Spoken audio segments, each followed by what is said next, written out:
Hello my dear students, welcome back to your physics classes.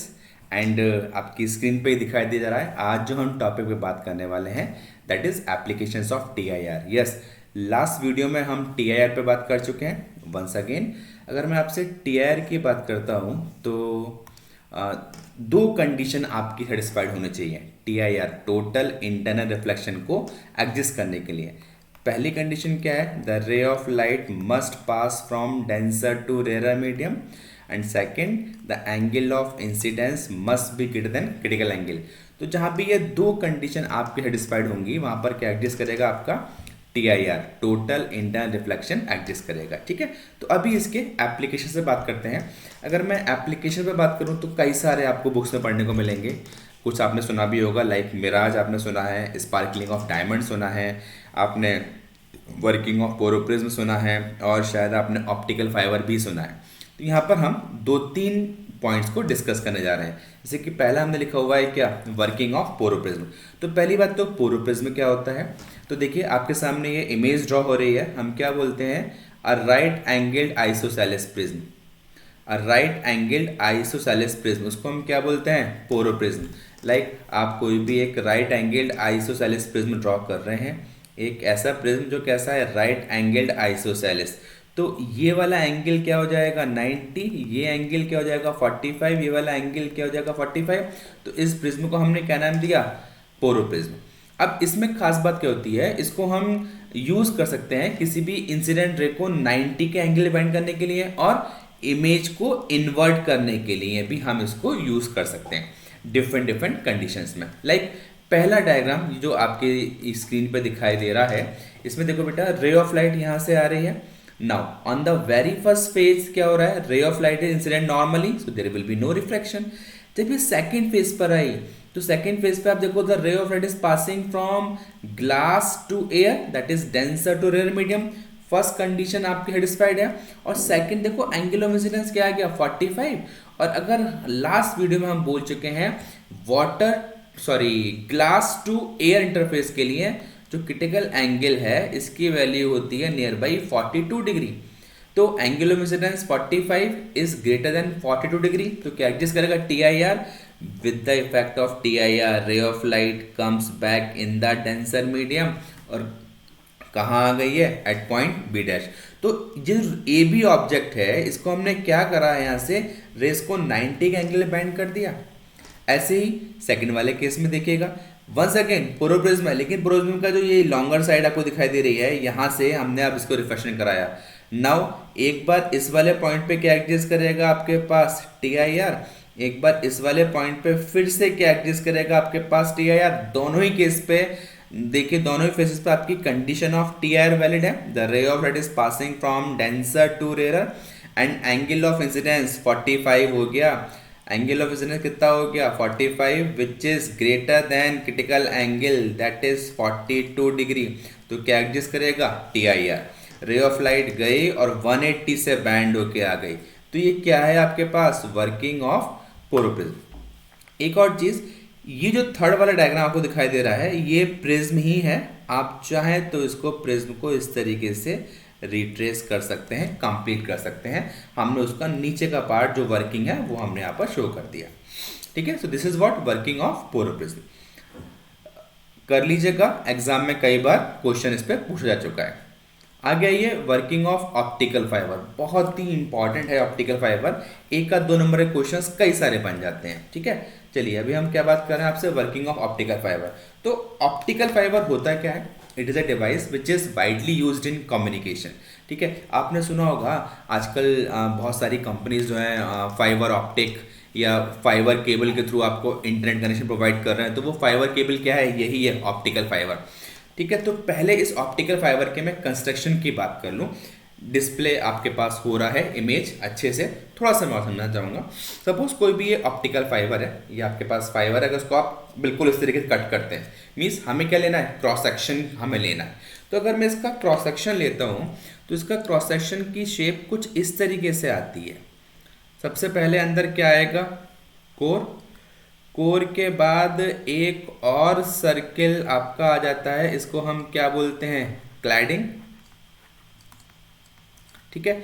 से core का refractive index μ1, cladding का refractive index μ2, तो क्या होता है μ1 is greater than μ2, yes, core will behave like a denser medium with respect to cladding. और इसके बाद बाहर क्या आ जाती है, आउटर जैकेट। इसके बाद फिर बाहर क्या आ जाती है, आउटर जैकेट। ये बड़ा सिंपल सा डायग्राम आपको सभी बुक्स में देखने को मिल जाएगा। और ये बाहर वाली क्या हो गई, outer jacket.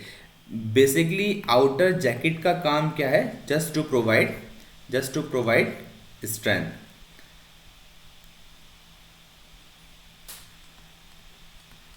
Just to provide strength. अब इस डायग्राम में आइए, आपके सामने डायग्राम शुरू हो रहा है। देखो ये वाला पार्ट, ये क्या आ गया आपके पास, कोर, ये क्या आ गई, क्लैडिंग, और बाकी ये कोटिंग, स्ट्रेंथ मेंबर, आउटर जाके शो कर रखा है। इन सब का वर्क क्या है, just to provide the strength to the fibre, उसकी सेफ्टी के लिए प्रोवाइड करते हैं। मेन वर्किंग आपकी क्या आएगी, कोर एंड क्लैडिंग। जो भी रे ऑफ लाइट आपको ट्रांसफर करनी है, that is transfer in the core.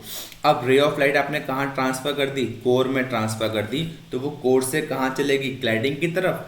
तो the ray of light is passing from denser to rare medium. और अगर उसको हम बहुत फाइन बनाते हैं, why, so that angle of incidence should be greater than critical angle. तो both the conditions of T I R are satisfied. तो क्या एग्जिस्ट करेगा, T I R, and because of T I R ray of light वापस कहाँ जाएगी, core में। तो optical fibre में जो भी रे ऑफ लाइट हम ट्रांसफर करते हैं, वो कोर के अंदर ही ट्रेवल करके सेकेंड एंड पे एग्जिट हो जाती है, ठीक।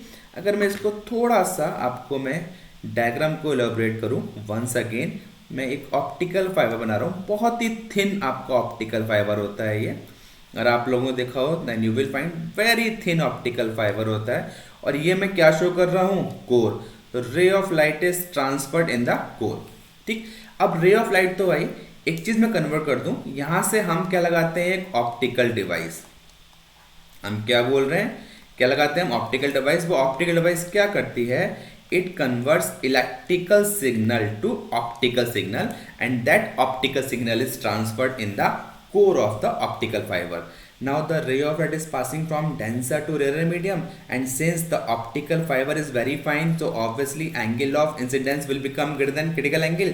क्या एग्जिस्ट करेगा, T I R, ray of light वापस कहाँ आ गई, कोर में।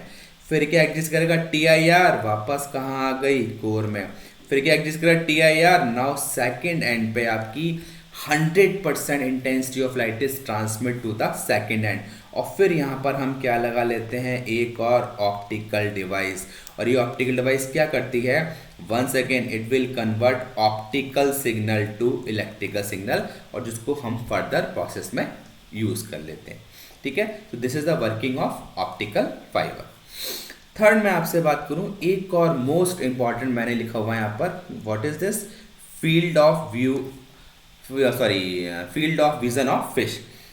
आपका कोई भी पॉन्ड है, उस पॉन्ड के अंदर आप फिश है, वो fish is as the observer in this example. जो फिश है वो क्या है, ऑब्जर्वर है।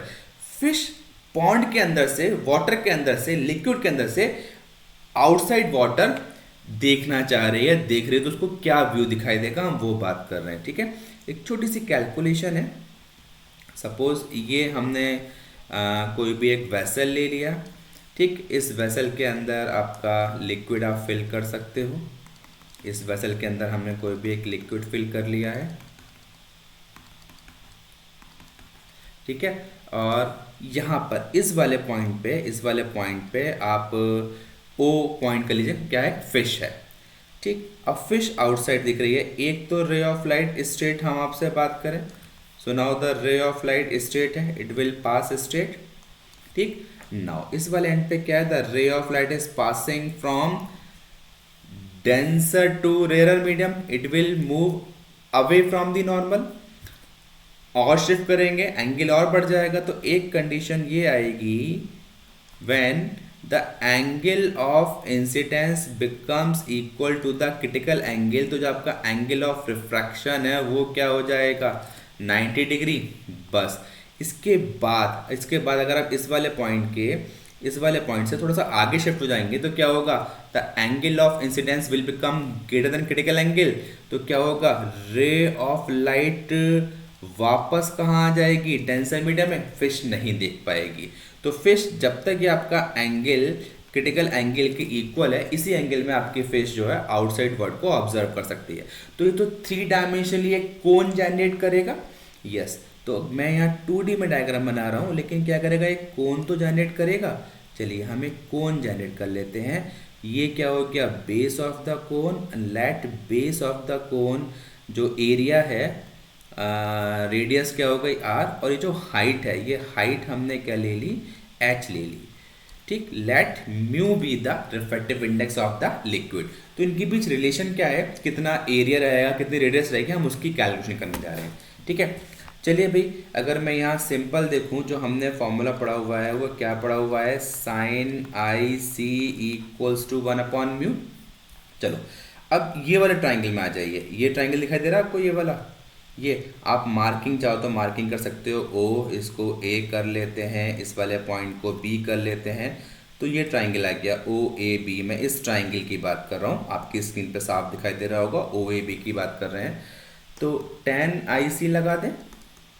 tan IC की जगह परपेंडिकुलर अपॉन बेस, तो दैट इज क्या हो गया, ये r/h। तो r इक्वल्स टू क्या आ जाएगा, h tan IC। r equals to h, tan को हमने तोड़ दिया, क्या तोड़ा हमने, sine IC upon cos IC, फिर से h, और ये क्या आ गया, साइन IC, और कॉस को हमने फिर लिख लिया 1 माइनस साइन स्क्वायर IC। चलिए h, साइन IC की वैल्यू निकाली हुई है ना हमने, 1/म्यू, ये प्लेस कर देते हैं। तो h ये कितना हो गया आपके पास, 1/म्यू, एंड दिस इज √1 माइनस 1/म्यू स्क्वायर। ठीक है, आगे आइए, अभी क्या चल रहा है, ये r इक्वल्स टू h/म्यू, और ये क्या हो जाएगा आपके पास, एलसीएम लेंगे, √μ² माइनस 1/म्यू, म्यू से म्यू कैंसिल, तो फाइनली r की वैल्यू क्या आ गई, h/√μ² माइनस 1। ठीक है, तो आपको सिर्फ क्या पता होगा, अगर आपको h गिवन है और refractive index of liquid given है, तो हम क्या निकाल सकते हैं, radius of the base of the कोन हम यहाँ से कैलकुलेट कर सकते हैं। अगर रेडियस मिल गई तो हम यहाँ से एरिया भी फाइंड कर लें। एरिया क्या हो जाएगा, πr²। जब हम एरिया लगाएंगे πr², r की वैल्यू ये आ गई, तो this will be πh² minus 1। ठीक है, ये तो आके एक जनरल फॉर्मूला, किसी भी एक लिक्विड के लिए ये आपका वैलिड है। लेकिन जैसे मैंने बात करी फिश, तो फिश तो मोस्टली आपकी पॉन्ड में या किसी रिवर में बात कर रहे हैं, तो इन दैट केस वाटर हो गया। तो अगर मैं आपसे एक कंडीशन ले रहा हूँ, यहाँ पर मैं अगर स्टार लगा दूँ, मैं बोलूँ इफ डेंसर